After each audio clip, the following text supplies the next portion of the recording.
the screen. Boom. All right, hold on, Israel. We coming. There we go. All right. Shalom, Israel. Shalom, Yahweh, Ba'ashem, Yahweh, Shah, Barakathum. Shalom, Shamar, Thumb, Ba'ashem, Yahweh, Shah to the sisters. All right. It is the Isupk. That's the Israelite School of Universal Practical Knowledge out of Harlem, New York since 1969 under the Commanding General Yohana. And we've been called to teach the so-called Black, so-called Hispanic, and so-called Native American people that we are the lost sheep of the house of Israel. Salakia on the issue that we're having with the sound. We had to switch over from the first broadcast. All right. So tonight's class is a heavy class. All right. This class is called Post-Traumatic Slave Syndrome. All right. It's a very deep subject because what this going to do is it's going to lay out the issues and the problems that we're having and where they come from and how we can solve them. All right. Of course, we're going to be doing some time traveling. You're going to be time traveling with Isupk. We're going to be going up and back and forth throughout time, looking at the state we were in prior to slavery, looking at the state of how we was prior to the whole fall of Israel. All right. So the first thing that I asked in this slide is this: since when do we start reading the book and you starting it in the middle and not in the beginning? Since when that start? Since when we say, okay, well, I'm just going to read from the New Testament. I'm not going to read the Old Testament, and I'm going to get a clear understanding. Since when that started? Since when that happened? Since when that began? All right. So that's what we're going to be looking at tonight. We're going to be showing, and we're going to be going back to the beginning of the book and getting a layout of what exactly is going on. Now, the question is, what is post-traumatic slave syndrome? It's PTSS. All right. Can you read that out? Can you see that? Okay. Let's get it.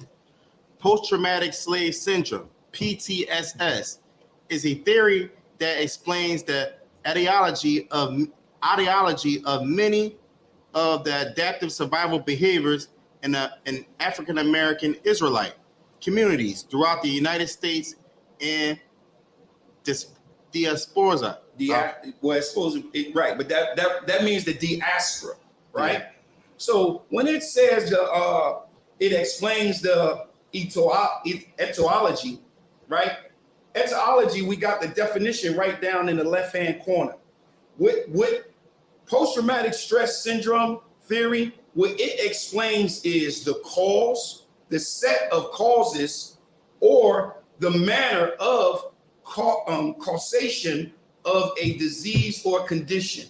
All right, that's what it is. So it's called post-traumatic slave syndrome. All right, and this is a doctor, Miss Dr. Joy. She's the one that brought a lot of this theory out.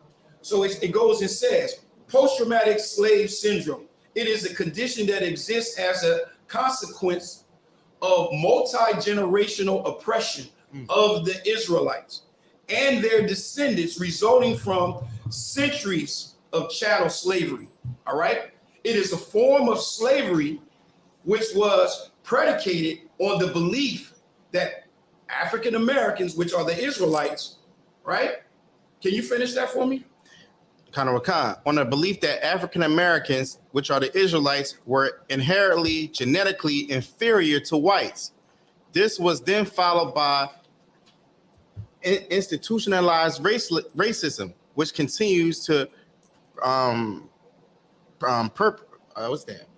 perpetuate injury. It perpetuates injury, meaning the assault hasn't stopped.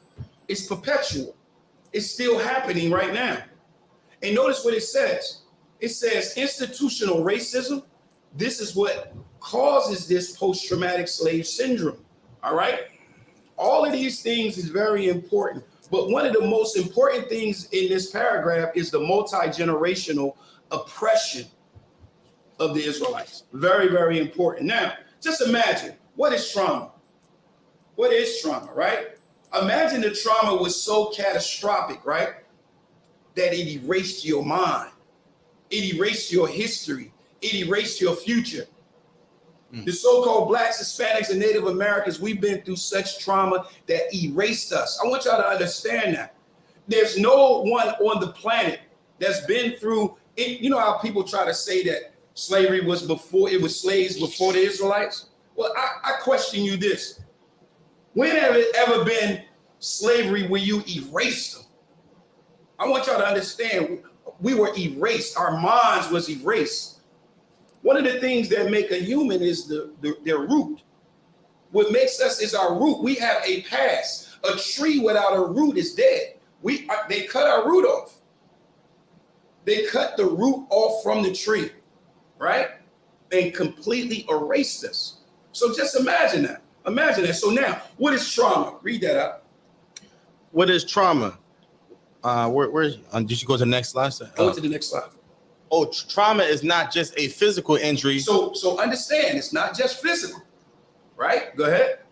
Trauma is not just a physical injury, but an emotional response to a terrible event that overwhelms our ability to cope. So imagine that.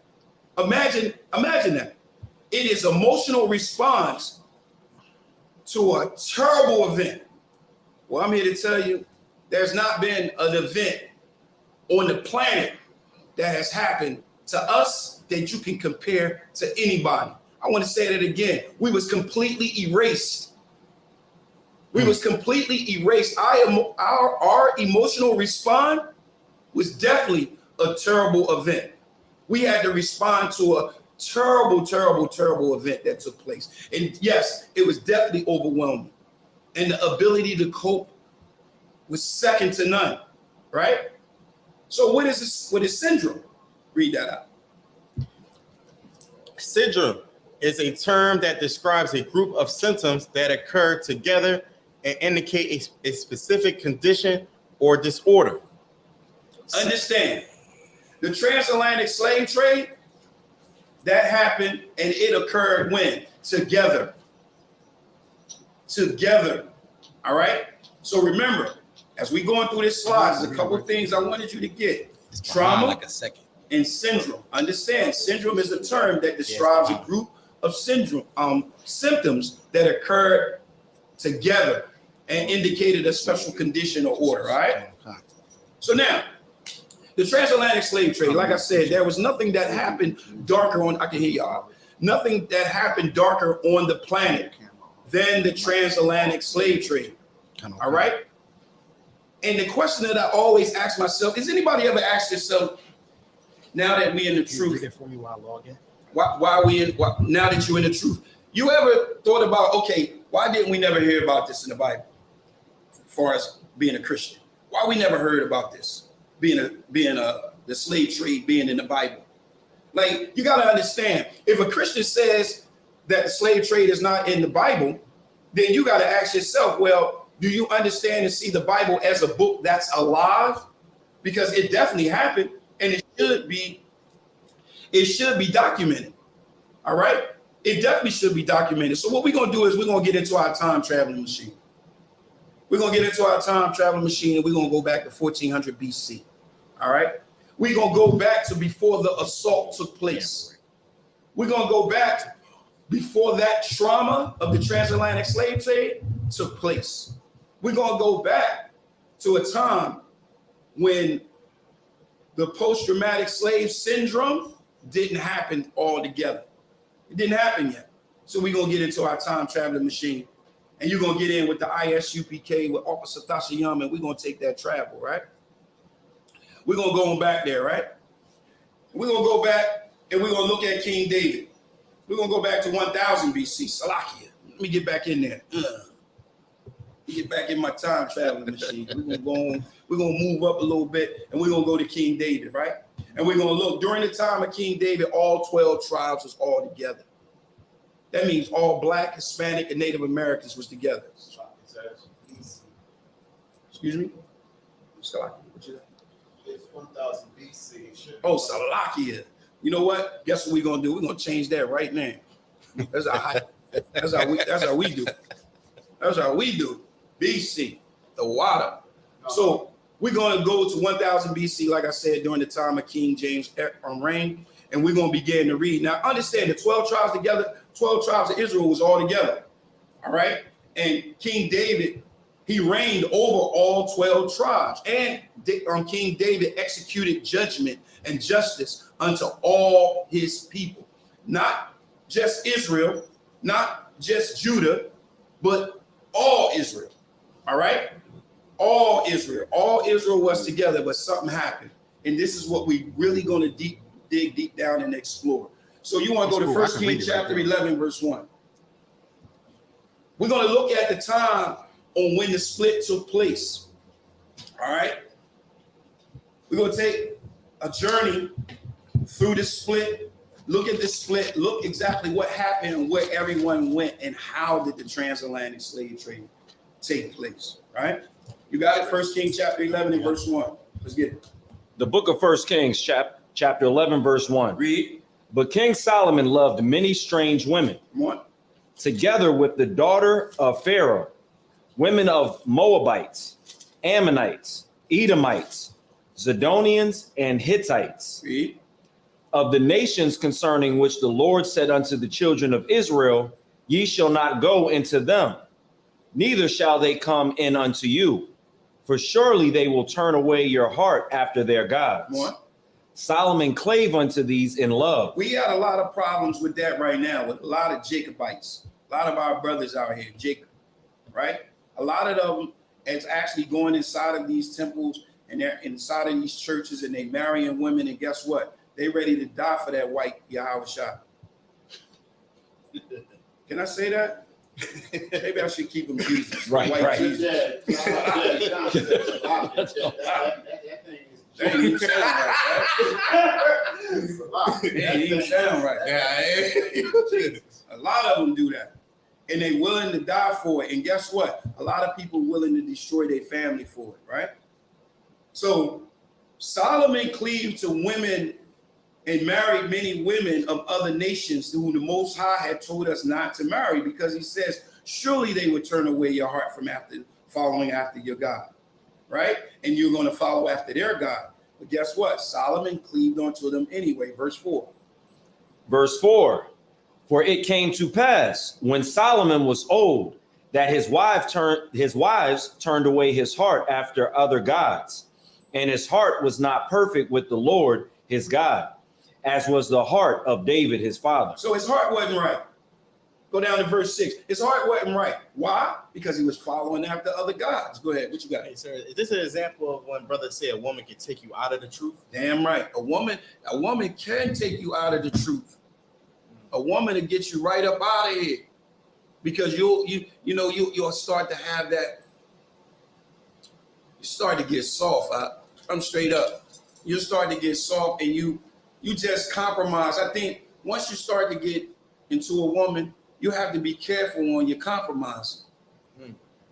Because you could compromise to a point where the compromising is out of control, man. And next thing you know, you're getting all jammed up. You're trying to figure out what's going on because you're sitting in the corner trying to figure out, can you go outside or not? I done seen it. Yeah, and it happens. Verse 6. Verse 6. And Solomon did evil in the sight of the Lord, and went not fully as did David his father. Read. Verse 7. No, Then- go to verse 9. Verse 9. And the Lord was angry with Solomon because his heart was turned away from the Lord God of Israel, Come on. which had appeared unto him twice. Read. Verse 10. And had commanded him concerning this thing, that he should not go after other gods, but he kept not that which the Lord commanded. So Solomon was not like his father David. And he was going after other gods like he should not. Listen, this is right now what y'all seeing is an excellent breakdown on giving you understanding on the split of the two of the northern kingdom. Israel, how the northern kingdom and the southern kingdom came into being. All right. So these precepts that we pulling right here is excellent for that. So y'all can log back in and get these precepts because it'll give you a clear layout on what exactly is taking place and what's happening getting into the New Testament. You can't understand the New Testament without understanding this. All right. 1 Kings 11 and 11. Let's get it. The book of First Kings, chapter 11, verse 11. Mhm. Wherefore the Lord said unto Solomon, for as much as this is done of thee, and thou hast not kept my covenant and my statutes, which I have commanded thee, I will surely rend the kingdom from thee and will give it to thy servant. So he's saying, I'm going to rip the kingdom from you. This is what the Most High is saying to Solomon, the son of David. Because he has done this, I'm going to rip the kingdom from you. All right? And I'm going to give it to your servant. That's what I'm going to give it to. I'm going to rip it from you and I'm going to give it to your servant. Verse 12. Verse 12. Notwithstanding, in thy days I will not do it for David thy father's sake. Come on. But I will rend it out of the hand of thy son. So he said, I'm not going to do it to you for your father's sake. That's how much the Most High loved David. It's crazy. Right. He said, I ain't going to do it to you, but I'm definitely going to do it to your son. All right. And I'm doing that for your father's sake. Go ahead. Salakia, who was the servant that he gave it to? Jeroboam. Am I saying his name right? We'll see his name in a sec. Concert. I might not be pronouncing it right. Verse 13. Verse 13. Howbeit, I will not rend away all the kingdom. He said, I ain't gonna rip away all the kingdom. Go ahead. But will give one tribe to thy son for That's David. vital. That one tribe is vital. That's vital. That one tribe. He says, I'm gonna leave you one tribe to thy son for who? Not for your sake, Solomon, but for whose sake? For David, my servant's sake. Come on. And for Jerusalem's sake, which I have chosen. So he said, this is for David. This don't have nothing to do with you and Israel, right? First Kings chapter 11, verse 29. So now that the Most High had laid out and told Solomon, I'm going to rip the kingdom from your son, and I'm going to give it to your servant, and I'm going to leave you with one for David, thy father's sake. Now you're about to see who the servant is. All right? Jeroboam. Am I saying that right? Jeroboam. Y'all got it. Jeroboam. First Kings chapter 11, verse 29. Let's get it. Now, he's about to run into a prophet, and the prophet is going to break down to him and let him know what exactly is going to happen. Can you be 26 to show that it's Solomon's servant? Come. The book of First Kings, chapter 11, verse 26. Mm-hmm. And Jeroboam, the son of Nebat, and Ephrathite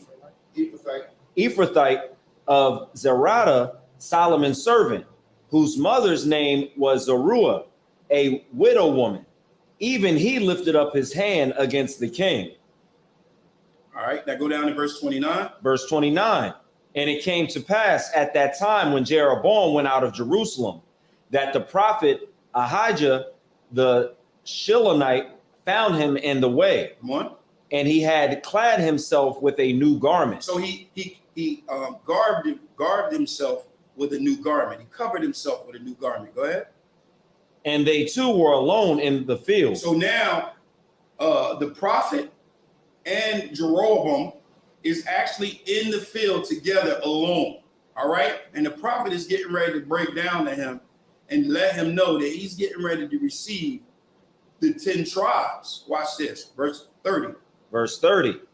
And Ahijah caught the new garment that was on him and rent it in 12 pieces. Verse 31. And he said to Jeroboam, take thee 10 pieces. Take how many? Take thee 10 pieces. Take 10 pieces. Read. For thus saith the Lord, come on, the God of Israel, read. Behold, I will rend the kingdom out of the hand of Solomon. He said, I'm going to rip the kingdom out of the hands of Solomon. Read. And will give thee, Salakia, and will give 10 tribes to thee. Come on. Verse 31. Verse 32. 31. Okay, Salakia. That's the same verse. Hold on, wait a minute. 32, Salakia. Verse 32. But he shall have one tribe for my servant He David's shall have sake. one tribe for my servant David's sake. Remember, this is all for David. And look, guess what? We know that David did what? He kept the laws, the statutes, and the commandments.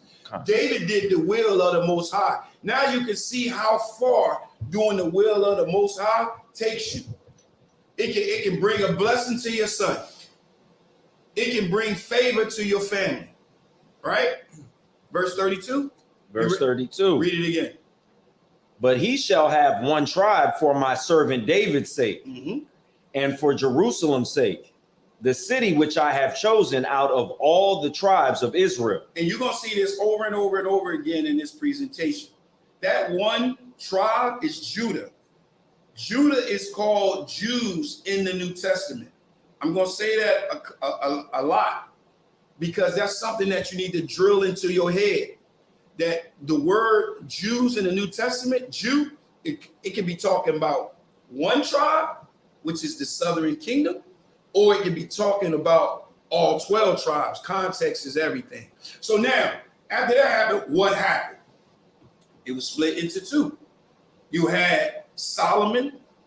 After Solomon, the kingdom was split like into two. And you can see the two names, and you can see a map of how it looked.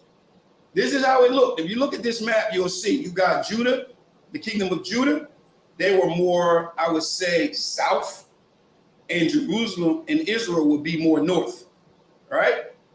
That's what we see. So we see about the prophecy and how it came to pass with the prophet telling Jeroboam about this split. But now we're gonna keep going, and we're gonna get to the southern kingdom. 1 Kings chapter 12. And you read verse 1. You can start at 1. The book of 1 Kings, chapter 12, verse 1.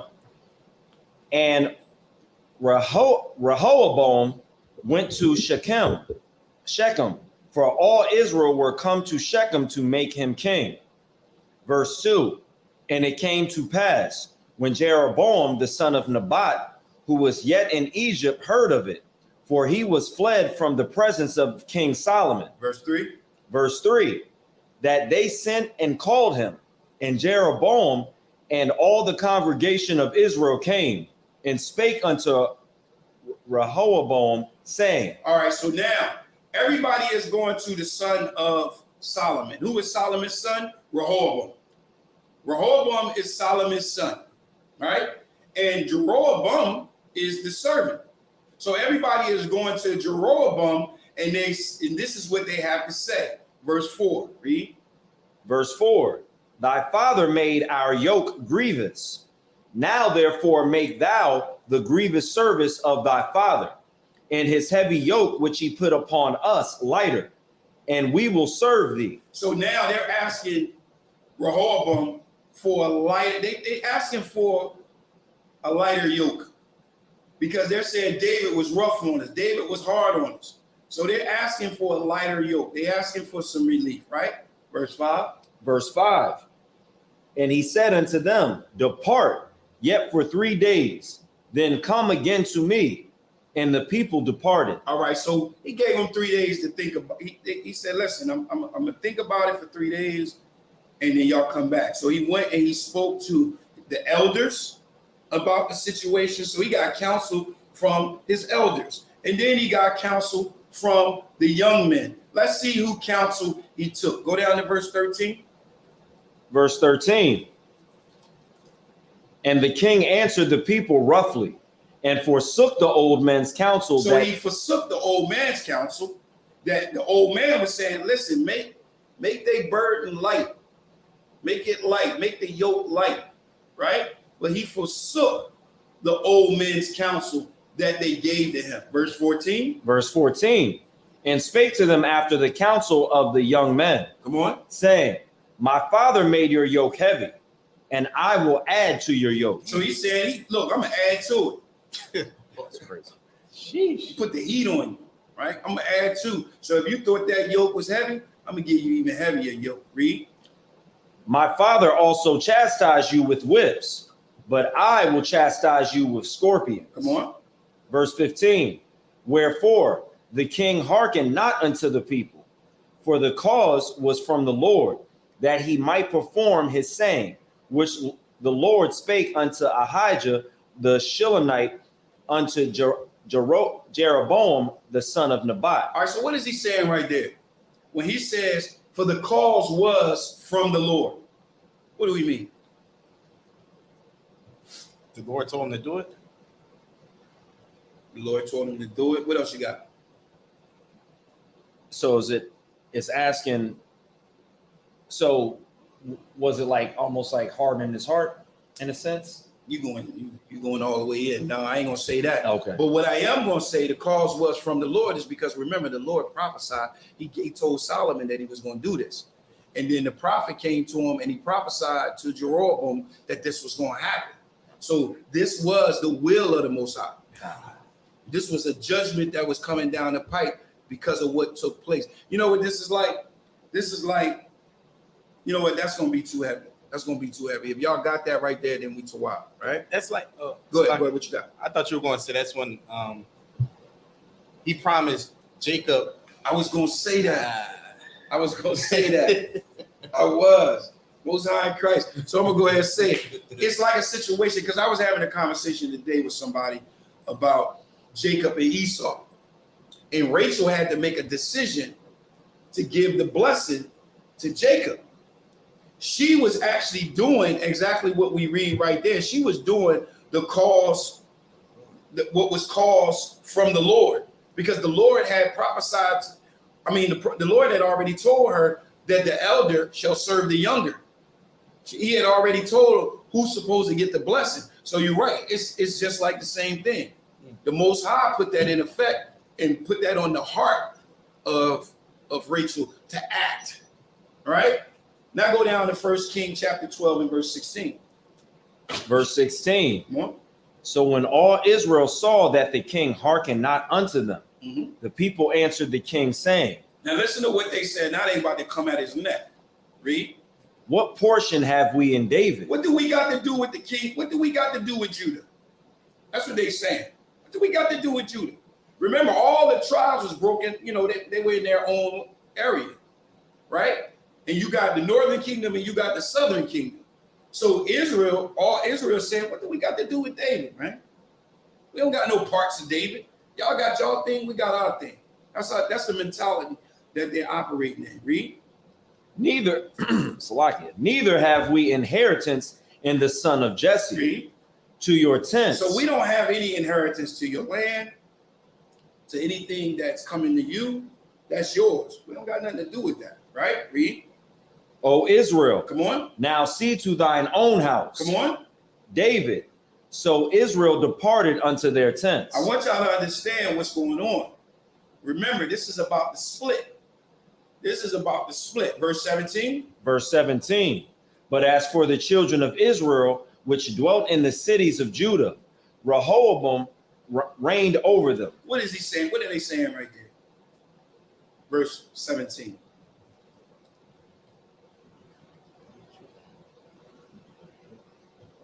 And it's so important. A lot of things that we see is so important. Verse 17 is so important because it says, listen what it says. It says, but as for the children of Israel, which dwelt in the city of Judah. So you have some from the northern kingdom, right? From Israel that dwelt in Judah. All right? Because everybody wasn't from the southern kingdom that was there. And we're going to see that later. But if you was in Judah, Rehoboam reigned over you. So Judah reigned over you. So you would be a companion. You would be one that we'll see later. Remind me when we get to Ezekiel to talk about this. All right, verse 18. Go ahead. What you got? So is this other Israelites ruling over other Israelites, or no? Okay, Rehoboam is ruling over all Israel. I mean, all Judah, right? But you have okay. In Judah, you have Judah, Benjamin, and Levi, right? But let's say Asher is there. Let's say somebody from Manasseh is there. Who will rule over them? Jehoram, because they're in Judah. You understand? Like, dominantly, Judah, Benjamin, and Levi is there, right? So let's say young man Angel not here right now, but he would be a part of the northern kingdom. If he was living among us, Judah, he would still be a part of the northern kingdom, a part of the northern kingdom, but he'll be living up with us, and Rehoboam will reign over him. That's what it's saying, and it's a reason why I'm bringing this out when we get to the book of Ezekiel. I don't want to cut. So is he reigning? Is he being like that because of what King Solomon did? Everything is about what King Solomon did. He caused that division. He caused that split. Go ahead. So Salaki, I think I got it now. So it says, so Israel departed unto their tent. So that sounds like some of the kingdom, the northern kingdom, they left from under his rule. Right. And then everybody who stayed, which was mostly Judah, Benjamin, and Levi, Right. you know, were under Rehoboam. But if somebody from a different tribe decided to stay in the cities, they were ruled over by him. Rehoboam. And even if you was Judah and you was in Israel, right? Jeroboam is gonna reign over you. So in Judah you got Rehoboam, and in Israel you got Jehoram. I hope I didn't say it twice, but yeah, you got it. And that's important. You know why that's important? That's important when we get to the New Testament, because there was some Israelites that was there that wasn't from Judah, Benjamin, and Levi, that was there in Judah during the time of the Messiah. And we're going to see that later. Verse 18. Verse 18. The king Rehoboam sent Adoram, who was over the tribute. Now, this is when he knew it was real. He knew this was real at this time. Go ahead. And all Israel stoned him with stones. All Israel did what? Stoned him. So the king of Judah, Rehoboam, he sent Adoram. And when he sent Adoram, who was over the tribute, over the bread, they killed him. All Israel killed him, right? Keep reading. That he died. Come on. Therefore, King Rehoboam made speed to get him up to his chariots to flee to Jerusalem. So he had to get up out of there. Remember, there was a lot of tension between the two tribes. This is why this is so important. What this does is this sets you up for the New Testament. This sets you up and give you the geographic layout of the New Testament. It shows you who and what was going on and who was there. All right, verse 19. Verse 19. So Israel rebelled against the house of David unto this day. So what that means is Israel rebelled against who? Judah. Israel rebelled against Judah when? Even to this day. 1 Kings chapter 12 and verse 20. Read. Verse 20. And it came to pass, when all Israel heard that Jeroboam was come again, that they sent and called him unto the congregation, and made him king over all Israel. So this is the actual split right here. This is making it official. After that, all Israel made Jeroboam who? All Israel. Notice it says all Israel made Jeroboam king over them, to reign over them, right? Keep reading. And made him king over all Israel. Come on. There was none that followed the house of David, but the tribe of Judah only. Judah only. That's very, very important. And Judah in the New Testament is called what? Judah. It's very important. That's very, very tight. Go ahead. Salakia. So when it's literally saying Judah only, that's just Judah.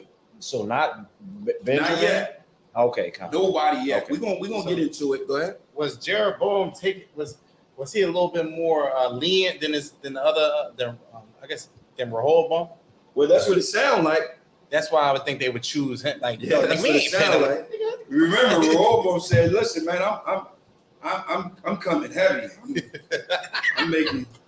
I'm coming hard. You get ready. Hey, it's getting ready to go down, right?" Oh, I'm Go sorry. ahead. That's kind of like what we do right now, though, right? Subject. Go ahead. That's kind of like what we do right now. Like, it's easier just to go inside the church. It's easy. It's easy. You're right. You coming up in here? Look, you gonna work. You gonna put the work in. Go ahead. Yeah, Salakia, if I could, there's been so many times where I've seen real world situations, like in my life, where it will be something going on at like a slavery, Right. and you have a manager who is doing something similar to like making everything just so grievous. Right. And then there's changes that could be made, and the workers go to them. Yeah. They never make the changes, and then you got everybody who got some sense leaving the department, and then that department's in shambles. Yeah. So I said that reminds me of situations that I've been in myself. Right. And it does. I mean, you get a chance to see a lot of things that take place throughout the world into the scriptures. That's why it's important, and I try to tell our people, look, you gotta read the scriptures and you gotta bring it to life. You gotta bring it to life, like y'all just did, right? First Kings chapter 12 and verse 21. So remember, it says Judah only. So now here comes Benjamin. Read. 21. And when Rehoboam was come to Jerusalem, he assembled all the house of Judah. He assembled all the house of Judah. Judah would be in the New Testament, the Jews. Read. With the tribe of Benjamin. With who? The tribe of Benjamin. That's very important. So it was Judah and Benjamin. Read. And 180,000 chosen men. Come on. Which were warriors to fight against the house of Israel, to bring the kingdom again to Rehoboam, the son of Solomon. So they ready. We ready to get it in. So now, let me ask you a question. Okay, so let's say Judah is Judah and Benjamin, right? Can they do any service? Can they do the Passover? Well, Salakia, aren't the Levites supposed to carry that out? Most High in Christ. Most High in Christ. Go to 2 Chronicles chapter 11 and verse 13. If you want. That's so important. That's so important because guess what? You need the priesthood. The priesthood is vital to the covenant. Just like in the New Testament, the priesthood is vital to the covenant. The question is, well, what priesthood is it in the New Testament? What priesthood is it in the New Testament? Salakia, sir, say that again. What priesthood is it in the New Testament? I mean, we're priesthood, but who's the high priest in the New Testament? The high priest in the New Testament would be Christ. Which he took after the order of who? Melchizedek. My man. 2 Chronicles chapter 11 and verse 13. Let's get it. You said chapter 11 and verse 13? Come. 2 Chronicles chapter 11 and verse 13. Read. And the priests and the Levites that were all in Israel resorted to him out of all their coasts. For the Levites left their suburbs and their possession and came to Judah and Jerusalem. So that's very important. So the Levites, so there was Levites there, like you said. They can't go ahead. They got suburbs? I've never seen that. Remember, they didn't have any land. Okay. They didn't get no inheritance. Right. They didn't really. They had to. Hey. Okay. Yeah, but this ain't what white folks like.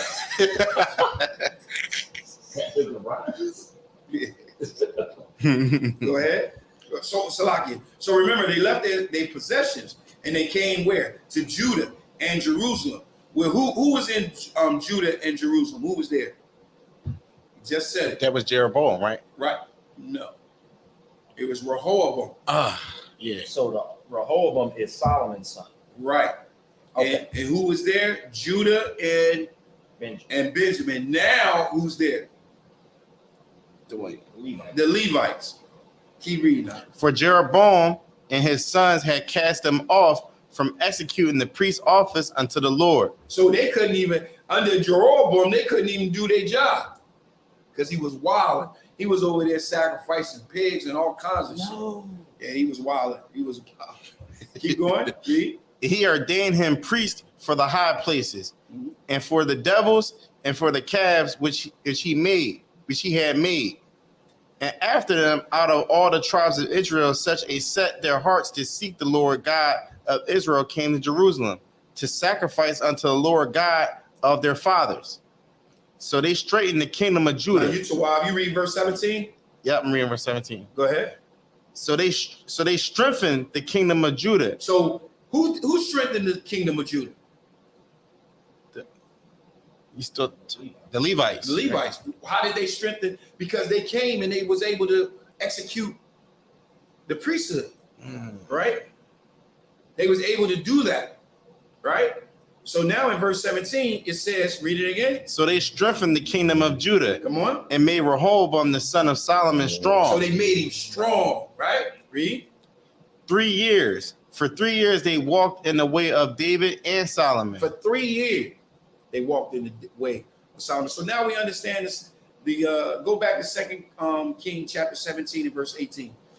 Now we understand, and I just want to lay it out again. I want you to see it again, because we want to make sure that you understand that it was Judah only. Judah only. Right? But Israel was tripping. They was drawn. They was wild. Jeroboam was wildin'. So this is what the Most High has to say in 2 Kings chapter 17 and verse 18. You got it? 2 Kings chapter 17 and verse 18. And they said unto Elijah, what I have to do. Salakia, 2 Kings Snap. chapter I'm at first 17 and verse 18. And we get a chance, while he's pulling it, we get a chance to see the division of the kingdom at this point. If you look at the screen, you'll see the division of the kingdom. You'll see Israel was divided into two different nations. That's very important. Two different nations. The southern kingdom was Judah. Judah, Benjamin, and Levi. The Levites made Judah strong. The northern kingdom was Israel. Israel was Reuben, Simeon, Asher, Issachar, Zebulun, Manasseh, Dan, Naphtali, and Gad. All right. We're missing one more. And Ephraim. Salakia. I should put it in right now. I ain't gonna put it in. You got that? Let's get it. 2 Kings chapter 17 and verse 18. Read. Therefore the Lord was very angry with Israel and removed them out of his sight. So Israel was moved out of his sight completely. And we're gonna get a chance to look at that, right? Keep reading. But there was none left but the tribe of Judah only. There was only tribe of Judah. Now, this is the reason why I talked about the other tribes. Go to Ezekiel chapter 37, verse 19 through 22. This is the reason why you got to understand that when we read about other Israelites being in Judah under Rehoboam, right? This is the reason why, right here. All right, and notice it says two different nations on this slide that I have right here. There are two different nations. So if there was two different nations, let's examine it and see if they were. Ezekiel 37, verse 19. You said 37 and 19? Okay. Ezekiel chapter 37 and verse 19. Say unto them, thus saith the Lord God, behold, I will take the stick of Joseph, which is in the hand of Ephraim, and the tribes of Israel. And the tribes of who? And the tribes of Israel. Let me ask you a question. Who is over the tribes of Israel that we read about in King? Go ahead. Again, Rehoboam. No. I keep getting mixed up. Yeah, right. That's why I'm asking. So Jeroboam. Right. He's over the tribe of Israel. Read. The tribes of Israel, his fellows, and will pit them with him. Now, go ahead. Even with the stick of Judah, and make them one stick, and they shall be one in my hand. Read. And the sticks whereon thou writest shall be in thy hand before their eyes. Come on. And say unto them, thus saith the Lord God, behold, I will take the children of Israel from among their heathen. Come on. Whether they be gone, and I will gather them on every side. Read. And bring them into their own land. Read.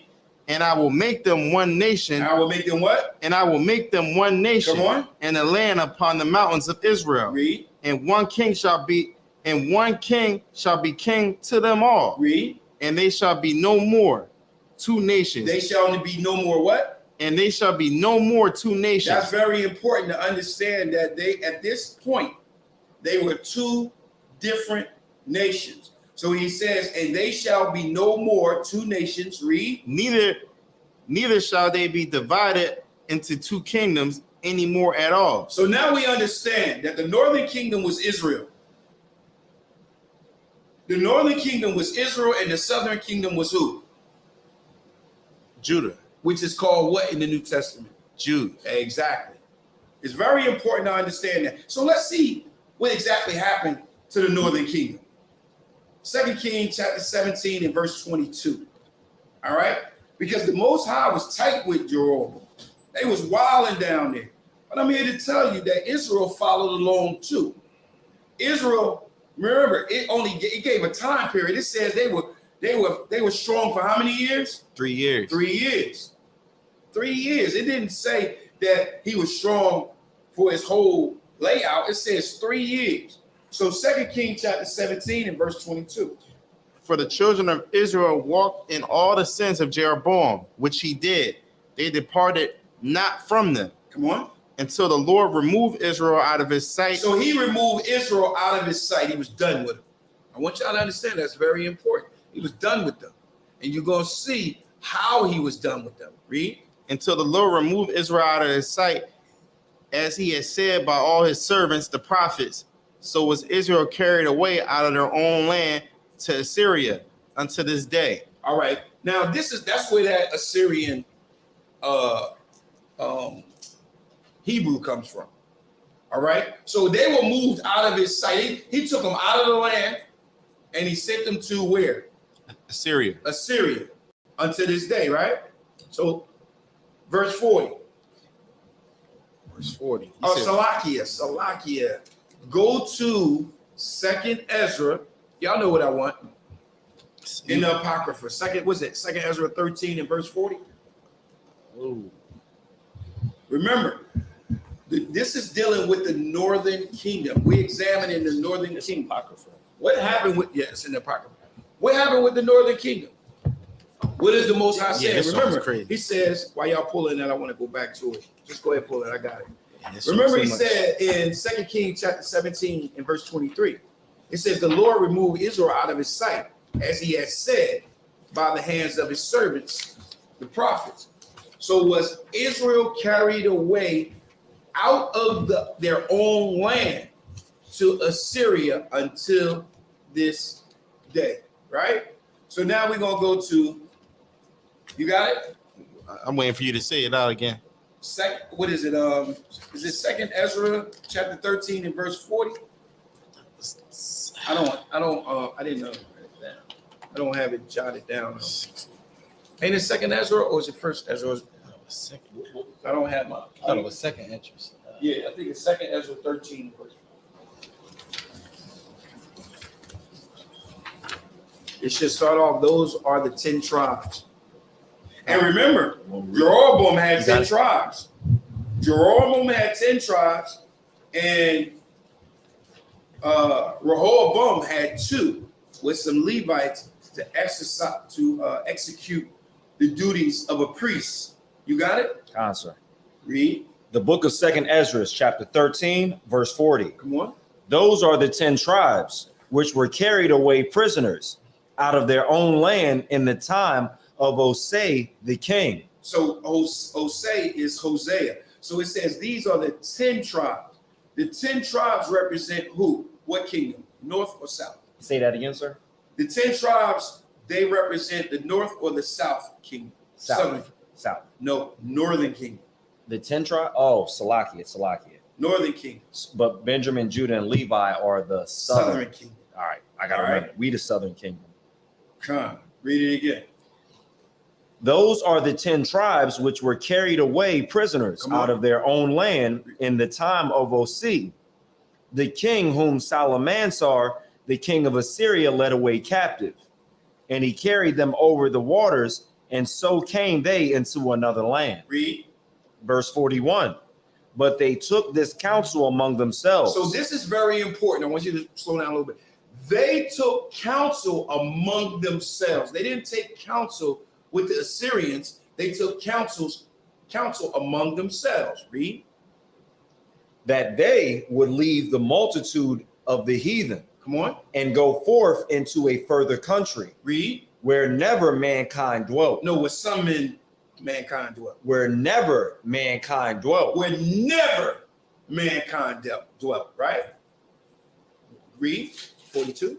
that they might there keep their statutes, which they never kept in their own land. That's very important, which they kept their statutes. That's vital.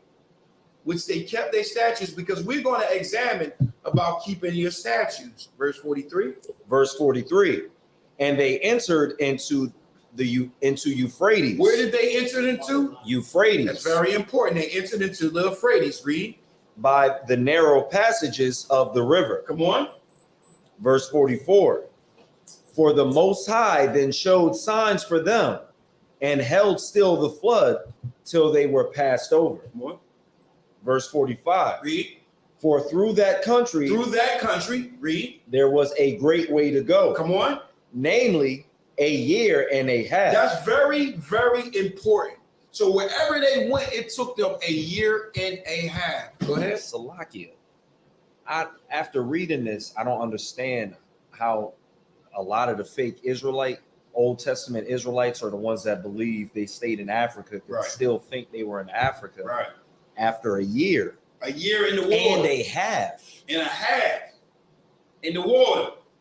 They think they went across the street. Good night. Oh, they just went across the stream. A year and a half. But I made a map for that. All right, keep reading. And the same region is called Asareth. All right, so look, let's get a recap.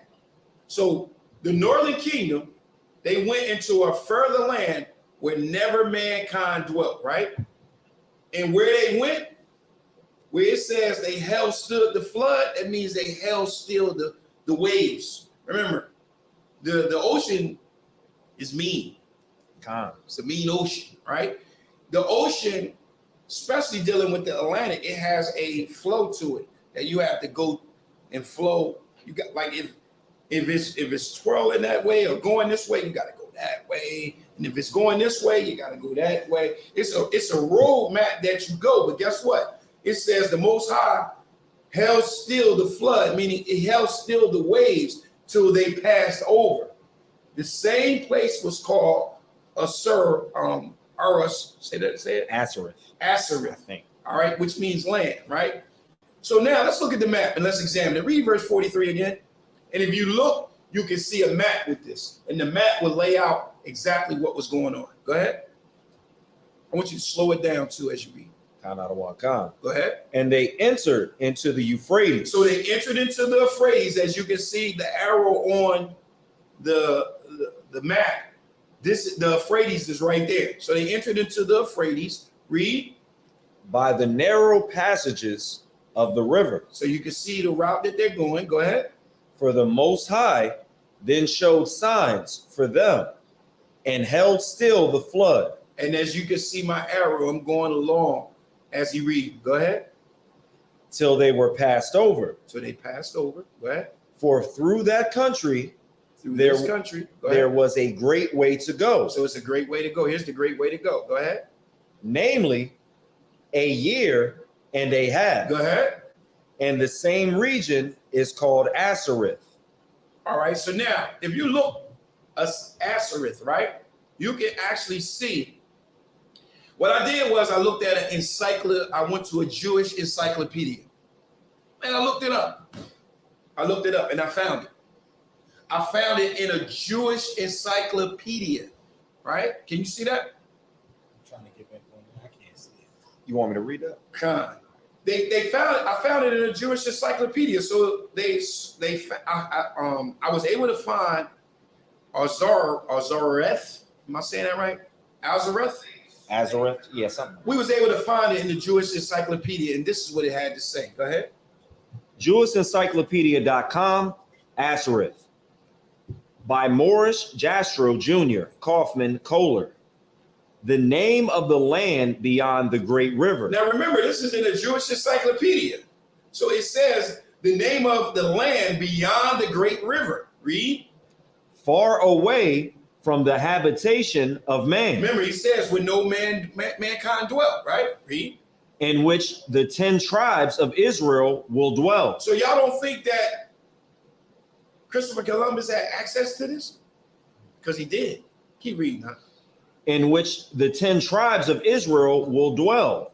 observing the laws of Moses until the time of the restoration, according to, and I'm not sure what that, but it says you have to excuse the what's that saying, Salakia, sir? It's in Roman numerals.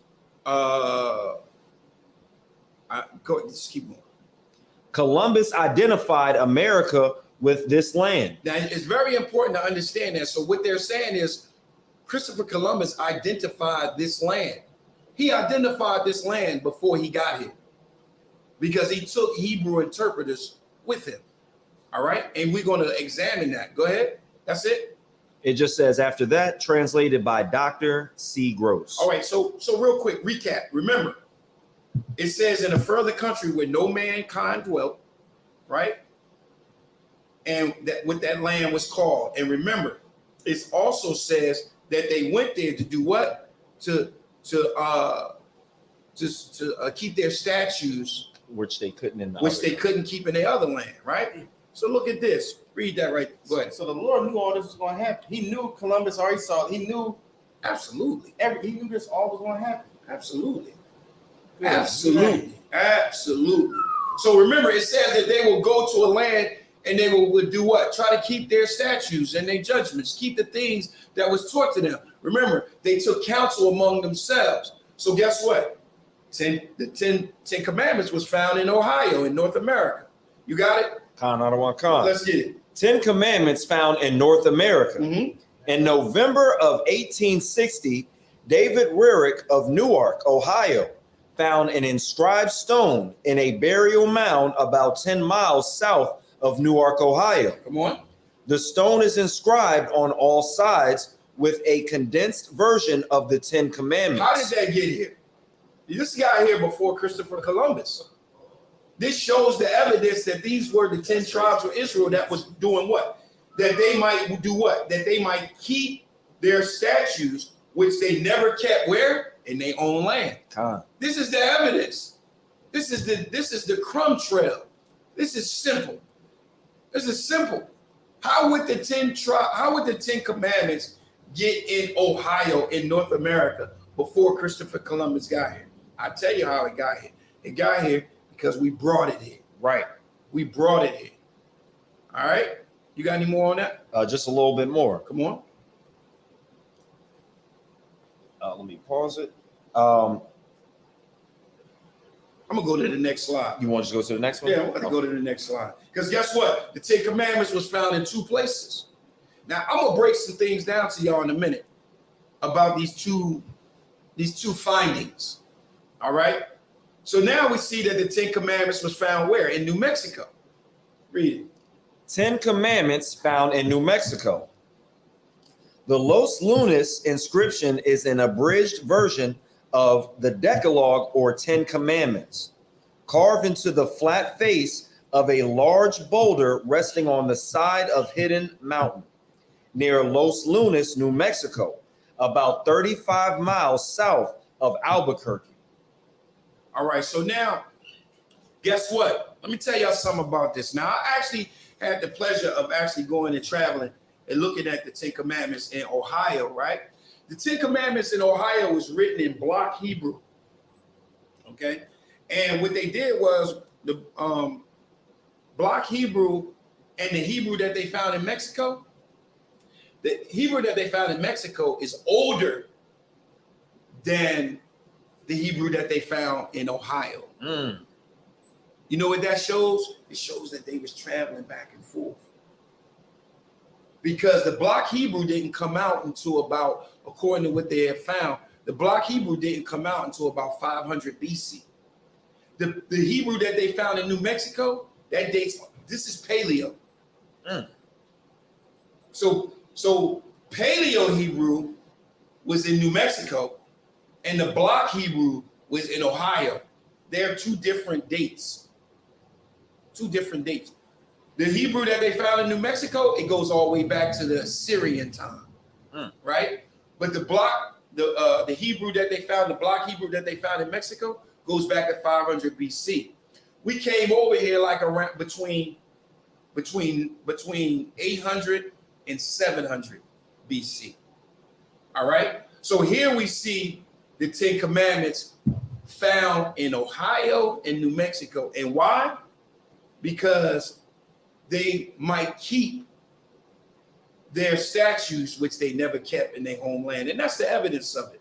Now, the question that we ask is to prove that Christopher Columbus knew that the Israelites was here.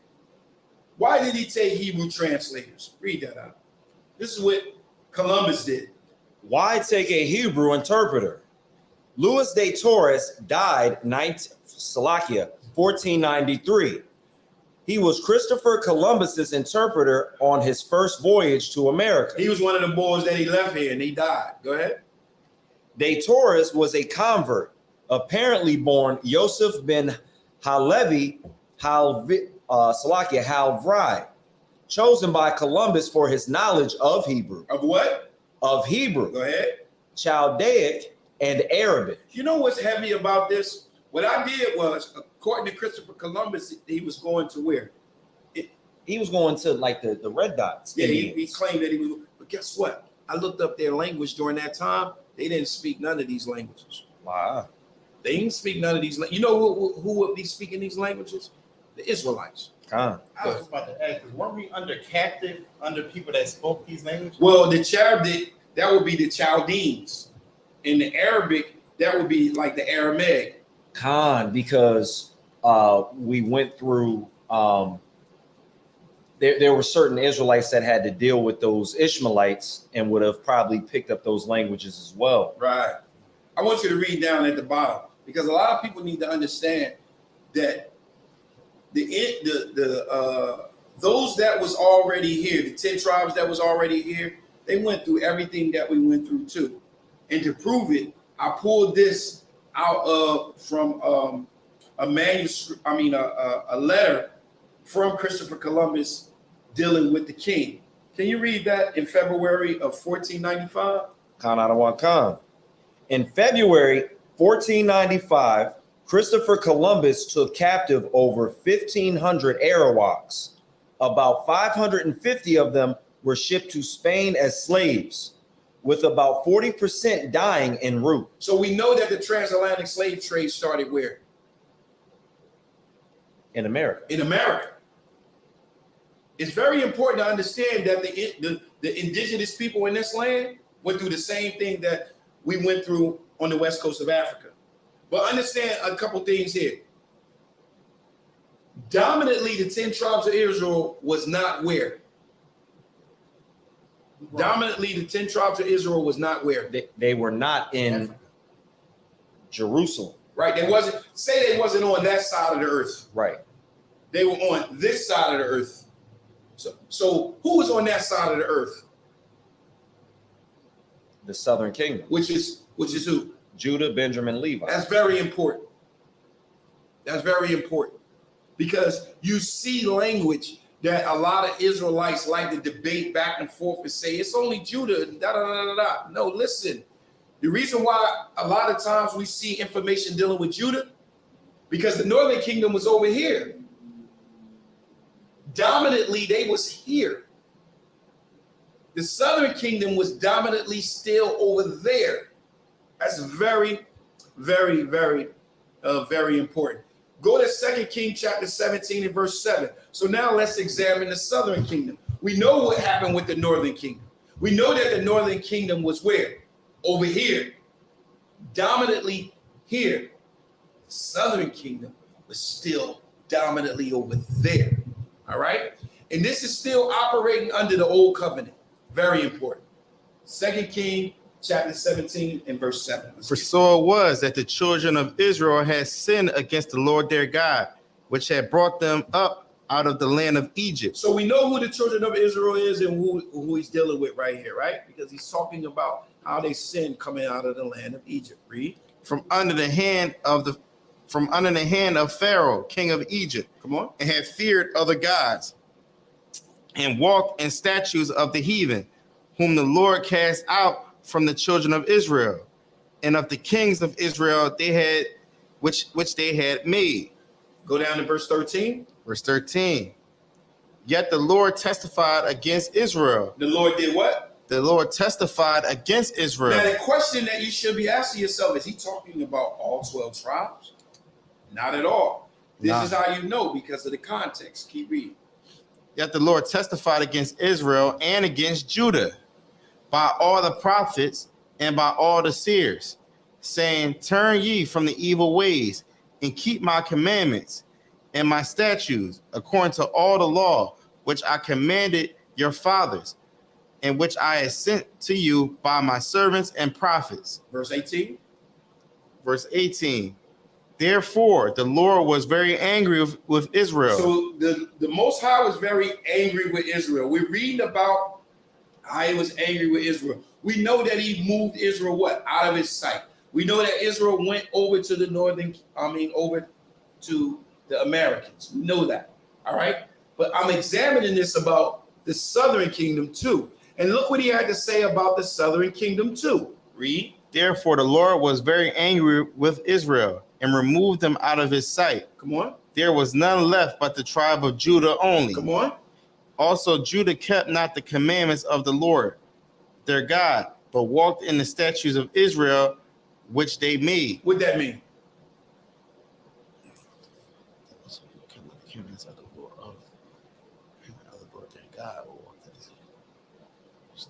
Judah kept not the commandments of the Lord, their God, but they walked in the statutes of Israel, which they made.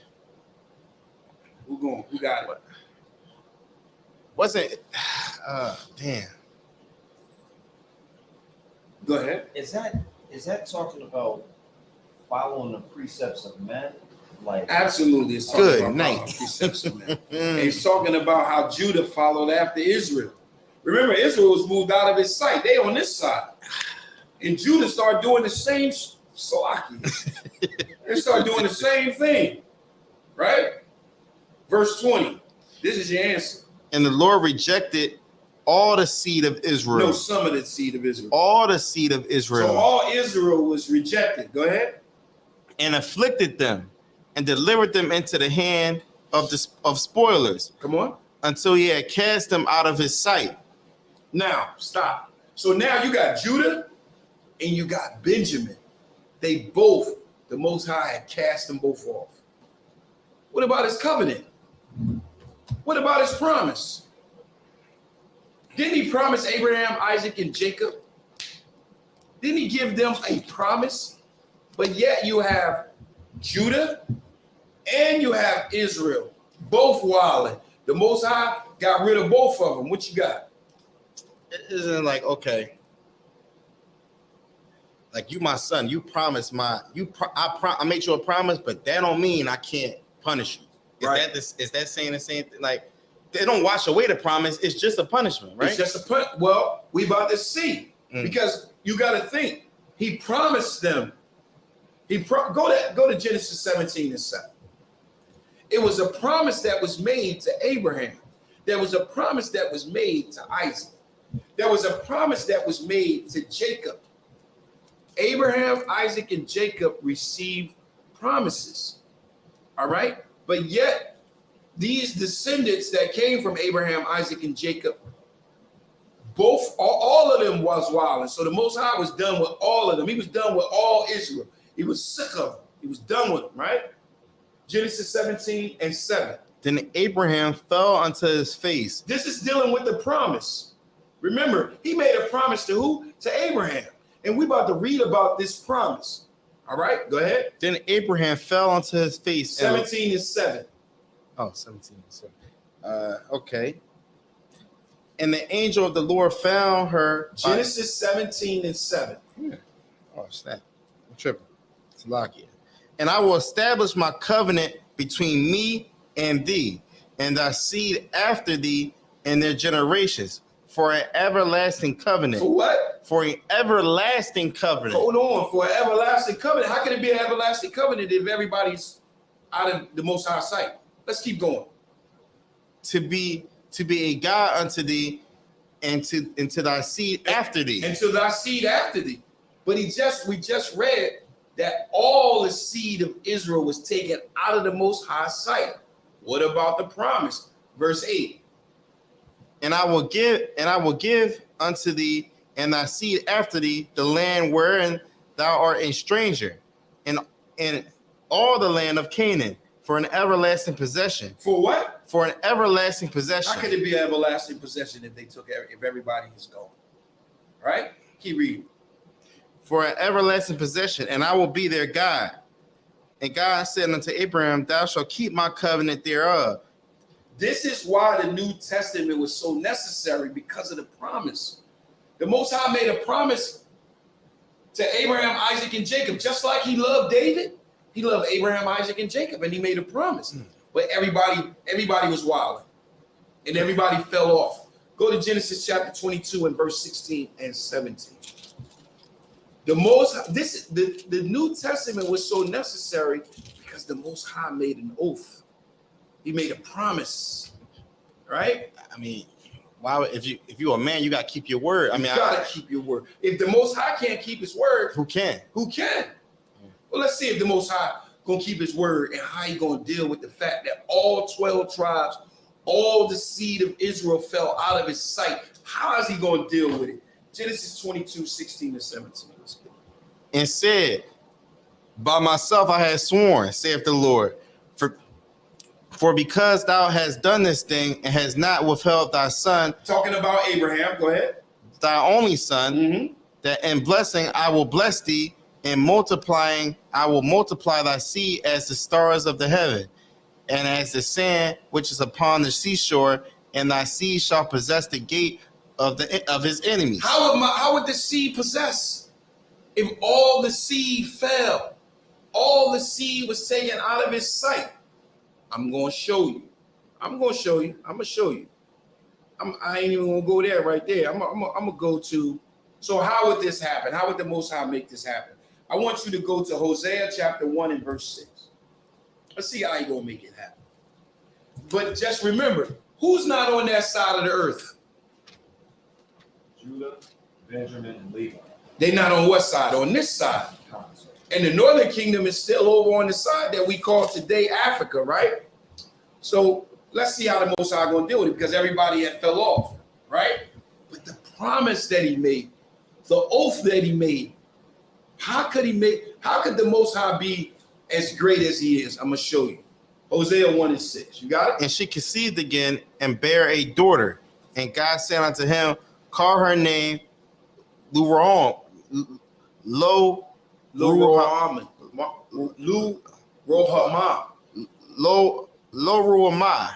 for I will no more have mercy upon the house of Israel. Why won't he have any mercy on the house of Israel? Because the house of Israel, he's taking them out of his sight. They on this side of the earth.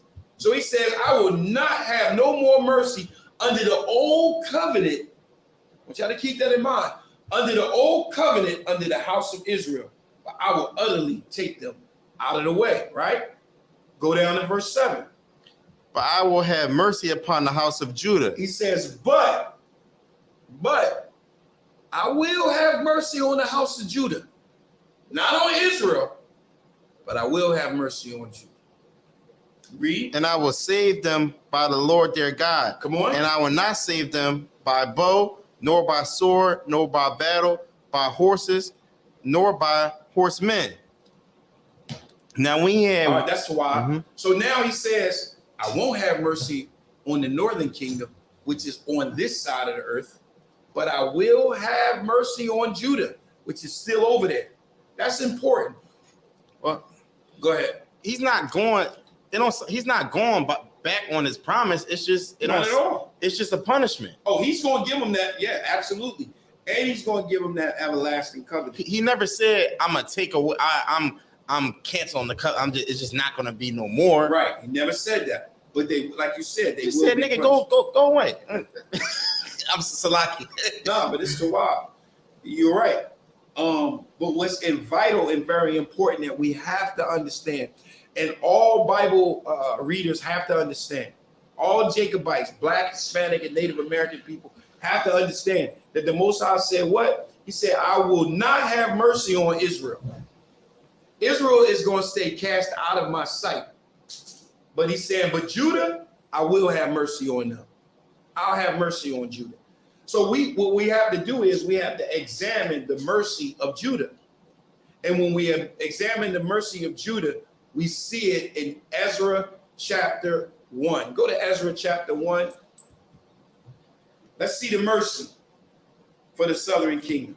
The southern kingdom obtained mercy.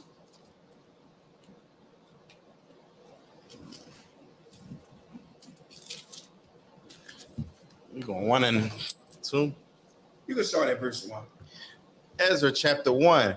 Now in the first year of Cyrus, king of Persia, that the word of the Lord by mouth of Jeremiah might be fulfilled, the Lord stirred up the spirit of Cyrus, king of Persia, that he had made a proclamation throughout all of his kingdom, and put it also in writing, saying. So he made a decree, right, throughout all the kingdom, right? Where you at? Verse 2. Come on. Thus saith Cyrus, king of Persia. This is what the decree had to say. Read. The Lord God of heaven have given me all the kingdoms of the earth. So he's saying the Most High gave me all the kingdoms of the earth. The Most High did this. Read.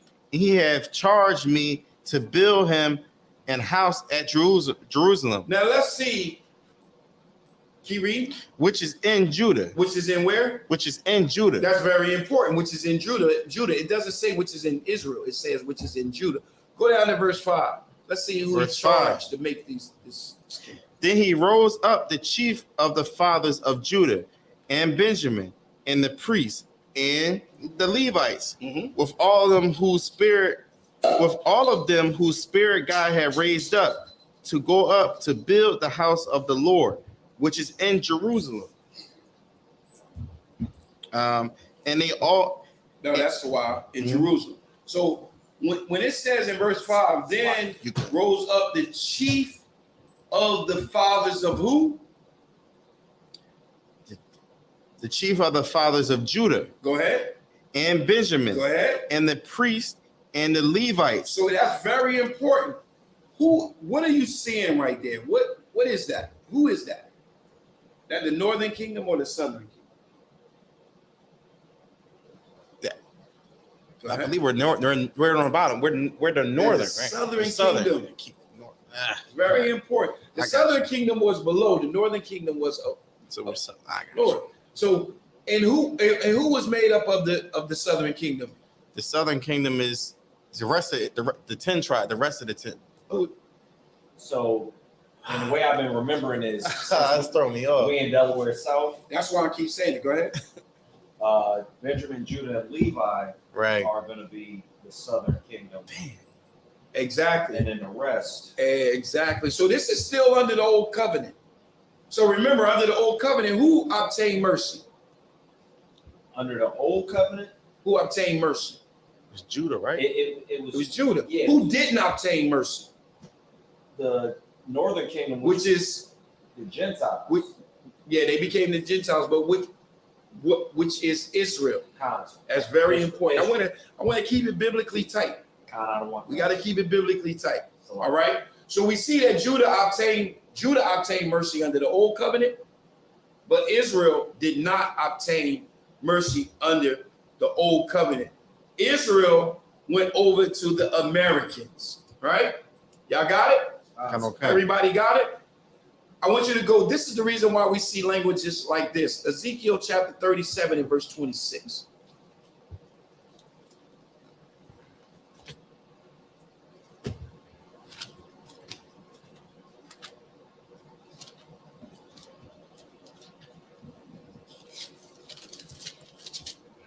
You got it? Ezekiel chapter 37 and verse 26. Read. Moreover, I will make a covenant of peace with them. With who? Who is the them? The them is with the 12 tribes of Israel because he made that promise to Abraham, Isaac, and Jacob. So he says, I will make a covenant of peace with them. Remember, Melchizedek was way before way before the 12 tribes came out of the loins of Abraham. So the priesthood for that high priest that would be established forever, that was already put in place. Y'all understand? That was already put in place before Isaac and Jacob. It was already put in place. So the Most High already had this new covenant in place. All right, he already had this covenant in place. So when he says, "Moreover, I will make a covenant of peace with them," that them is talking about the seed of Israel. Keep reading. It shall be an everlasting covenant with them, Come on. and I will place them and multiply them, and I will set my sanctuary in the midst of them forevermore. So listen, that still had to be established. How could that be established if both tribes had failed? And Judah only obtained mercy under the old covenant. All of this is so vital for you to understand this book, so you can understand these scriptures, so you can give the proper breakdown in the New Testament. All right. So what was needed? A mediator. What is a mediator? A mediator is a person who attempts to make people involved in a conflict come together, come to an agreement. Who had the conflict in the old covenant? Obviously, this is not a mediator between the Lord and in Israel. You sure? Because if that was the case, then the Lord was on the edge of just saying, you know what, forget the promise. I ain't, you know. Well, he wasn't saying forget the promise, because he made the promise with Abraham, Isaac, and Jacob. But in order to get this promise through, you got to think differently. In order to get this promise through, the Most High need a mediator. Needs a mediator. What's a mediator? A mediator is someone that comes between two parties with tension. Mm. Who would be the two parties with tension In this situation, in this situation? so it will be the Lord, The Most High God and Israel. It's tension here. We need a mediator. That's what we need, a mediator. Go ahead. Salaki, if I could, it's almost as if there's a situation where two parties have a breach of contract and they have to bring somebody in. That's the problem. That's the problem. It's the issue. And now they need to bring someone in. Yeah. Go to Hebrews 9 and 15. You hit it right. You hit the nail right on the head. Ooh, wait. There's a problem and a conflict between the two. And that conflict between the two, they need a mediator. And that mediator you will find in Hebrews 9 and 15. You got it? Hebrews chapter 9 and verse 15. Let's get it. And for this cause, he is the mediator of the New Testament. He is the what? He is the mediator of the New Testament. Who's the mediator of the New Testament? It's Yahushua. He's the one that's being the mediator between the two parties that have tension. Read. And for this cause, he is the mediator of the New Testament, Come on. that by means of death, for the redemption of the transgressions that were under the first testament. Well, that was under the old covenant. That was under that old covenant. That's what he's saying. That was under that first testament. Who did the most? This is a killer to Christians. A killer. Because Christians like to say, well, the new covenant is only for the Israelites. And the old covenant, the new covenant is only for everybody, and the old covenant was only for the Israelites. Well, guess what? This mediator was sent to the new covenant for those that was under the first testament. Wait. Read that again. Hebrews chapter 9, verse 15. Read. And for this cause, he is the mediator of the New Testament. He's the mediator of the New Testament. So Yahushua is the mediator of the New Testament, because the mediator is one that comes between two parties that have tension. So he's the mediator of the New Testament. Read. That by means of death. That by the means of his death, meaning going to the cross. Read. For the redemption for bringing back those Israelites. Read. For the redemption of the transgressions that were under the first testament. Which was under the first testament. So that means that Judah and Israel, the southern kingdom and the northern kingdom, was under what testament? The New Testament. New Testament. So he's coming to redeem those that cause transgression. We know that Israel was sent over here because of what? Because of their transgression. So he's coming to redeem them. that was under that old covenant. Go ahead. In the New Testament, it's also I've come not to destroy but to fulfill is in the new, right? Mm-hmm. Could you pair it with this or no? Well, you can, but you want to pair it with this saying that Yahushua came to do the will of the Most High. He came to do the will of the Most High. And the will of the Most High was prophesied under the First Testament, right? By the means of death for the redemption of the transgression that was under the First Testament. Read. That were under the First Testament, that which are called might receive the promise of eternal inheritance. And we know about the promise because the Most High made that promise. Most High made that promise with what? With an oath. I want you to go to Hebrews 6:16. He made that promise with an oath. And when the Most High make an oath, you got to go by it. Mm-hmm. You're only as good as your word. If your word ain't no good, you ain't no good. You got that Hebrews 6:16? Let's get it. For men verily swear by the greater, and an oath for confirmation is to them and of all strife. So what that means is that verily men swear by a greater. They swear by oath, right? And they confirm it. They confirm it by the end with the strife between the two is confirmed by the oath, right? Verse 17. Verse 17, wherein God willing no more abundantly to shew unto the heirs of promise and the immutability of his counsel. Unchangeable. The immutability is the unchangeable. It's unchangeable of his counsel. Right? Read. Confirmed it by an oath. He confirmed it with an oath. Read.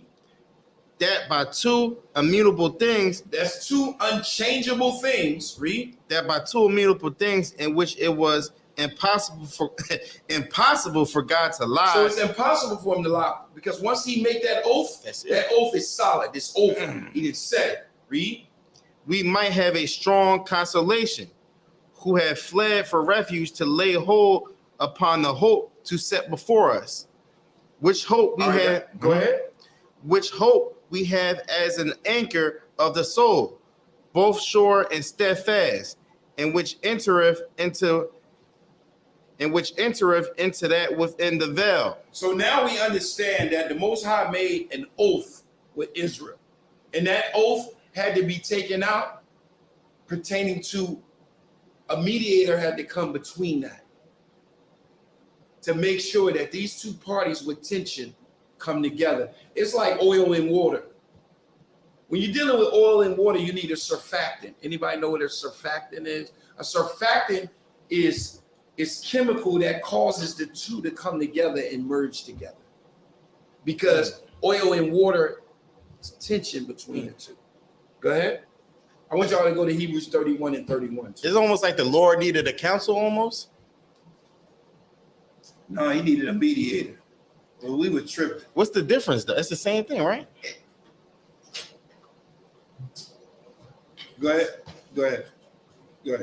So like if I could, what it kind of seems like is, since the Most High said it, it has to go down, but now it has to go down under certain terms to go ahead and rectify what was messed up initially. Let me say this. You're right. It has to go down under certain terms, but those certain terms cannot break the law. Well, so like if I could, Go ahead. so what I mean is, no longer can they go by the old covenant since, they messed it and they fumbled it up. They were doing the sacrifices, Right. this, that, and the fourth. Right. Now a new sacrifice has to be presented in order for them to come back. A sacrifice of perfection. Perfection, unblemished. Because the sacrifice of bulls and goats can never take away the sins.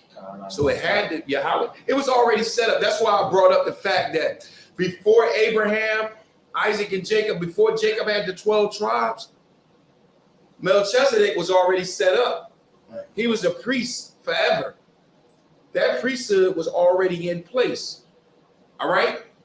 So the Most High, under the new covenant, under the old covenant, he had to put together in preparation the new covenant. And you see it in Jeremiah 31 and 31. I don't want to take it to sport. It's like Israel we had a no trade clause. The Lord, yeah. Right. Jeremiah 31 and 30. Jeremiah 31 Good and night.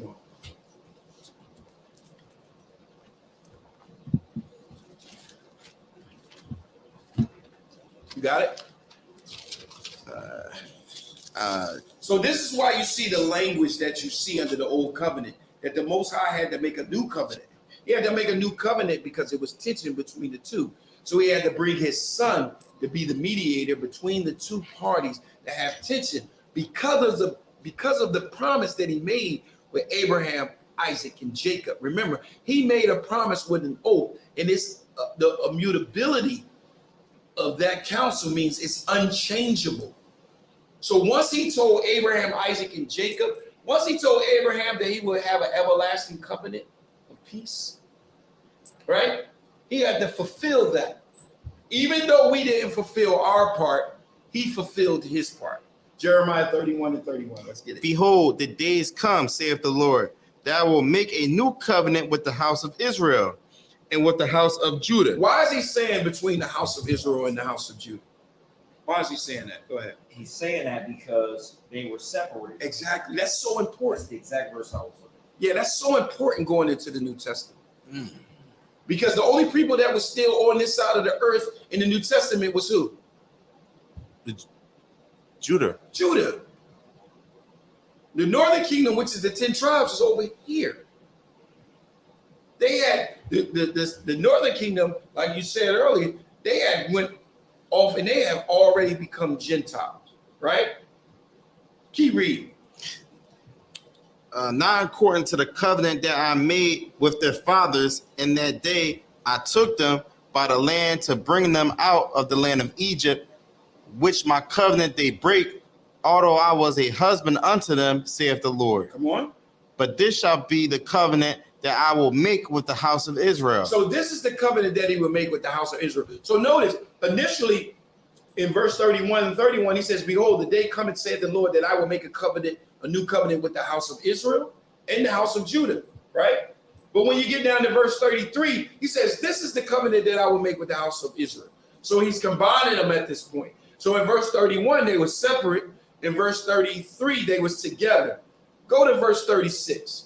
Verse 36. Come on. If those ordinances, Go to verse 35. verse 30, come on. Thus saith the Lord, which giveth the sun for a light by day, Those are ordinances. Go ahead. and the ordinances of the moon and of the stars for a light by night. Those are the lights. Those are the stars, the moon, the sun. Those are all the lights of the heaven. Go ahead. Which divided the sea when the waves thereof roar. The Lord of hosts is his name. Come on. And if those ordinances depart from before me, saith the Lord. So if the sun, the moon, the stars, the light, all that's in the heaven, if they depart from before me, read. Saith the Lord, then the seed of Israel Then the seed of Israel. Go ahead. also shall cease from being a nation before me forever. Go ahead. Verse 37. Thus saith the Lord, if heaven above can be measured and the foundations of the earth searched out beneath, I will also cast off all the seed of Israel for all that they have done, saith the Lord. That's cold. He's telling them, he's saying, look, if the heavens above can be measured, if you can go up there and measure the heavens, then I'll cast off the children of Israel. Then I'll cast off the seed of Israel. So this right here, because of the promise that he made, had to stand. He basically said, on my mama. Listen, he put it on, Yeah, yeah. Go to Deuteronomy chapter 11 and verse 13. I want to read something. Salakia, you know what? We're going to pause right here. We're going to pause right here. But a recap. What we have is under the old covenant, Israel dropped the ball. They fumbled the ball. Both of them, Judah and Israel. Well, all Israel did, and then they were split into two, right? Israel dropped the ball first, and Judah dropped the ball. They both fumbled the ball. But because of the promise, just like when we read in 1 King 11, because of the promise and because of the love that he had with David, he stayed true by keeping one tribe. Right. Same thing. Because of the promise that he made with Abraham, Isaac, and Jacob, he had to keep the promise of an everlasting covenant, a redemption of all Israel. Go ahead. Now, I broke something down like this before, and it makes a lot more sense. Am I tripping about the prodigal son? No, not at all. Okay, that's why. Not at all. That makes You know why more this is sense. so heavy? What we're doing right now is because what it does is it gives us an opportunity to actually have a class where people can actually go back and they can examine it and see that we're not lying on what we're saying. Right. Under the old covenant, all Israel fell off. But the Most High, because of the promise that he made with Abraham, Isaac, and Jacob, he still stayed true to his word. And he put in place Melchizedek. That means he put a priesthood in place that was preparation for an everlasting kingdom that was forever. And he brought Judah back. He brought Judah back that he could fulfill that covenant. And that's what we're going to take off. That's what we're going to take over from part 2.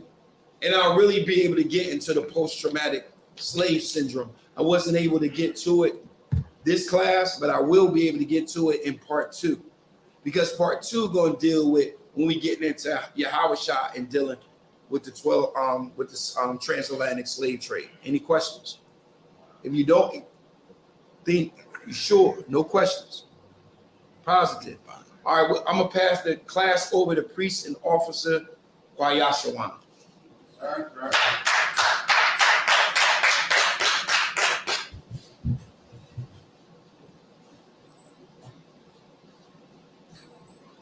These are the ISUPK security announcements. Rules for new brothers and sisters. When a new brother or sister comes to the school, they are off limits for 6 months. They are to salute only. They are to learn and shed themselves in the world. And they need transportation, teachable arrangement. After 6 months, a brother or sister has interest in a particular person, they are to seek counsel from the heads. Tithes, which is a commandment, numbers 18 to 21, Ma'ashia 3, 8 through 10, which means 10 in Hebrew. 10% of every penny of any increase the Lord gives you. Give to General Malachiah or the teacher. Priest fund, free will offering for the priest, not mandatory, whatever amount you would like. Upcoming holy convocations, we have the Feast of Blowing of the Trumpets. That's Friday the 15th of September. Is that right? Yep. Friday the 15th of September. And you can find it in